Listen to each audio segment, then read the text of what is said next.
Чөтгөртөө таарсан галзуу хүн гинэт эдгэрчээ. Шинжлэх ухаанч тайлж чадахгүй хүчин мөхсдөж байгаа төг төмөн нууц хорвоо дэлхий болон хүмүүний бие сэтгэл оюунд байсаар байна.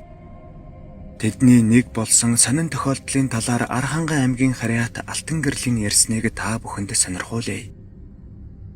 Пэлжээ хэмээх ядуухан айлын сүглэгмаа гэх 19 настай охин яг хүнтэй суух насан дээр галзуу өвчин туссан юм санж. Тэр нэг л өглөө хонио дагаж гараад оройн гэртээ ирээгүй бөгөөд харин маргааш өдрийнх нь орой харвы бүрий болж байх үед хужиртын гарман дээр хамаг хувцаа тайлаад хайчихсан. Чармай шалдан гүйж явахт нь олж харсан хүмүүс ар гэрийнхэнд нь хил дуулгажээ. Гэвч тэр үед тас харанхуй болж байсан учраас эрэлд гарсан хүмүүс хөөрхөө охиныг олж чадалгүй. Голын эргээр нэг цовуулаад тайлж хайсан хувцсыг нь цуглуулж аваад бутсан байна.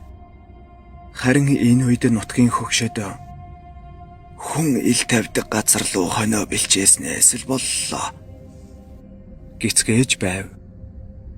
Хязгаар нутгийн энэ суманд талигаачаа хайрцаглаад байх мөнгө төгрөгтэй хүн цөөрснөөс урдын заншлаа даган бүрлээчийн цогцыг ил тавьдаг уламжлал дэлгэрээд 2 жил орчим болж байсан юм санж. Харин сүглэгмаа охиныг хонинд явдаг өдрийнх нь өмнөх өдөр уг хүн хөдөөлүүлэх газарт пүрүүгэгч архичин эрийн шарлыг авчирч ил тавьсныг тэднийхэн мэдээгүй байжээ. Охинд муу юм тохиолдсны дараа энэ тухай мэдээд хилэнц нүгэлтэй хүний шарил ил тавьсан өдөр хонио дагаж очиод хорлогдсон байж болцшгүй. Буянтай хүний цогц нэг ч хонолгүй алга болдог байхад нүгэл нь нүдэрэгүйсэн хүнийх 49 хоногтой хөөж бимбигээд байж байдаг гэсэн. Айгүй бол тэр муухай амтны хүр одоо ч гэсэн байж л байгаа. Гэлцэн айлын авгаанаар талиж одсон хүнд буруу гүгэн шаагилдаж байлаа. Үнэхээр ч маргааш нь хүн хөдөөлүүлэх газрын хаваар явсан хүмүүс нөгөө пүрвийн цогцос халуунд хөөж бимбигээд бүр өндөгөөд суучихсан. Үс сахлан салхинд хийсч байхыг олж харлаа. Гисгээж байсан аж. Тэгээд галзуурсан охиныг ирж хайсаар голын бургасан дотор шав шалдан чичрээд сууж байхад нь олж аван аргадахад тэр бэрээ юу ч дуурахгүй өчүүхэн ч хөдөлгөөн хийгээгүй гэдэг. Тиймээс охины ухаан түр зур самураад эргэн хивэндээ орж байна гэж бодцгоосон байна. Ингээд сүглэгмааг гэртэн аваачин халуун цай хоол хийж өгч байдаг чадлаараа бөөцөлсөн боловч охин юунд ч ам хүргэлгүй. Чив чимээгүй хурууга химлэн нүдээ эргэлдүүл суужээ. Тэгснэг гинэтхэн "Хүүе, бүжээхаа болооч яасан ичдгүй юм бэ?" гэж бүрлээчийн нэрээр дуудаад хөл гараа савлан тэрч ойрхон байсан данхтай цайг өшөглөө тасгачихжээ.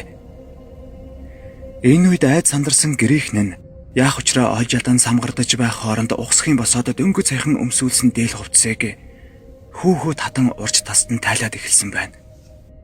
Гэрийнхэн нь тал талаас нь барьж авч хүчээр номхруулаагүй бол юу болж дуусах байсныг ёстой бөөмэд.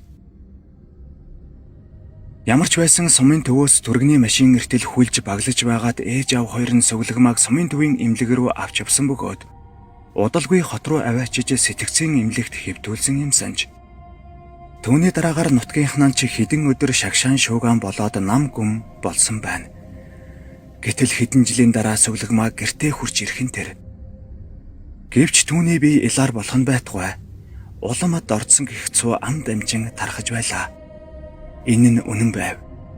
Тэрээр хувцаа ер өмсгөө бэлсэн бөгөөд ихэс төрсөн биеэрээ нүв нүцгэн хамаг байдгаа дэлгчгээд л сууж байдаг болсон аж. Эцэг их нь ичиж зовохдоо хүлж хүртэл үдсэн боловч улам галзууран адаар айшилж өдөржин шүнжин орлоод салахгүй байсан учраас зөндөн хайжээ. Харин сүглэгмаа хамаг хувцаа тайлж хайчхаад шав шалдан нэг юм руу гөлрөн суух юм уу? Эсвэл ганцаараа яриад байж байдаг болсон бөгөөд нутаг усны саваагүй эрс амьд эротог сэтгүүл үзье гэвэл пэлжээгэнд буухтал болно гэлцэн. Багчууд хүртэл явдлын далмаар уяан дээр нь бууж галзуу хүүхний бэлхүүснээс дойшхыг шавьяага хантал харж суудаг болсон гин. Энэ маягаар сар гарan болоход гэрээсээ огтхонч холдохгүй гийврэн суудаг байсан сүглэгмаа нэг л өдөр гүйн гараад хаа хамаагүй нүцгэн биеэ гялалзуулан хараалгаж явдаг болжээ.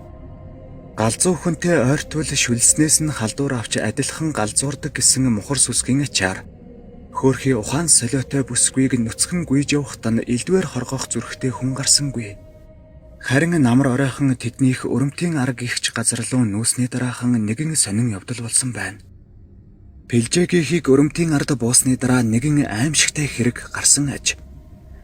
Тэднийхээс холгүйхан зэргэлдээ сумын хідэн залуу хадлан авч байсан бөгөөд яг тэднийхийг нүүж ирсний маргааш нь нөгөө залуус арх ууж муудалцсан зодолдоод нэгнийгээ өвс хатдаг хадуураараа чээж бүхс болгоод хуваагаад хайчихсан хэрэг гарсан юм санаж. Тэгтэл ч удалгүй тэнд чөтгөртэй болж гин. Шөнө адуунд явж байсан залуугийн араас хадуур барьсан тал чээжтэй хүн элдэн хөөж гин. Гэсэн янз бүрийн яриа гарч эхэлсэн агаад хүмүүс ч ихэд сэжиглэн сүглэг магаас л болсон байх. Гэлцэж аимшигт аллах болсон газрыг өдөрч байсан холуур тойрдог болжээ. Харин Пилжээгийн гэрийнхэн галзуу охин нь тийшээ чармаа нүцгэн гүйж очиод ахин хорлогдож сүйд болох үе химэн айж араас нь байнга харуулдан дуранд тавьж хариулдаг ажилтай болсон байна. Гэтэл хэд хоногийн дараа гайхалтай явдал болжээ. Тэр шөнө Пилжээгийн галзуу охин гэртээ ирсэнгүй. Гэрийнхэн нь өдөржин мал хуй гэж зав зайгүй явсаар нэг л мэтгэд бүрэнхий болчихсон байв.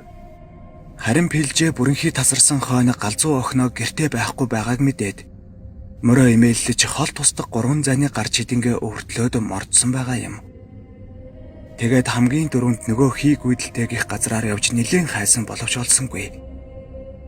Гэтэл гинэтхэн ойролцоох жалганаас туслаарай хүн байна уу гэж хамаг чадлаараа орилох охиных нь дуу сонсогджээ.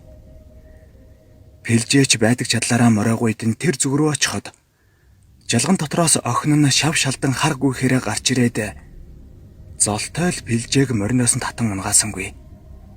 Пилжээч үсрэн бууж охиноо тэврэн авбал охин сөглөг маань араар нь орж нуугдаад "Аваа. Сая энэ жалган дотор тал биетэй аймаар хүн намайг бариад авсан." гэж хэлснээ салгантал чичрэн биедэн наалджээ.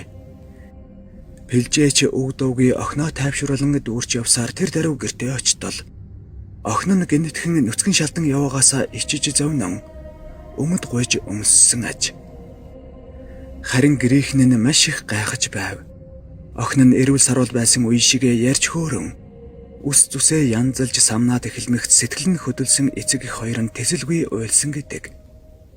Ингээд маргааш нь Пилжээ эхнэрийнхээ хамт нөгөө чөтгөр шүглсэн гих жалган дээр очиж элдв янзын эдэний дээж өргсөн бөгөөд түүнээс хойш тэр жалгыг ямагт дахин шүтэж явдаг болсон гин. Орчин үеийн шинжлэх ухаан хэдэн жил оролдоод эдгэж чадаагүй галзуу өвчнийг чөтгөр шүглсэн гих тэр жалга эдгээсэн гэдэг яриа тэр дороо тэр хаваар нэг тарж хүмүүс сүглэгмаа охин чөтгөртэй таарч түүнээс айсандаа гинэт цочролд орж галзуураад дахин чөтгөртэй таарч эдгэрсэн болоо. Чөтгөр харин галзуу хүнээс маш их айдаг тул тэнд шүглсэн чөтгөр айгаад тонилсон. Гэлцэх болсон юм санж. Нэрэж түүнээс хойш тэр хавьд ямар ч муу зүйл үзэгдэхэ болжээ.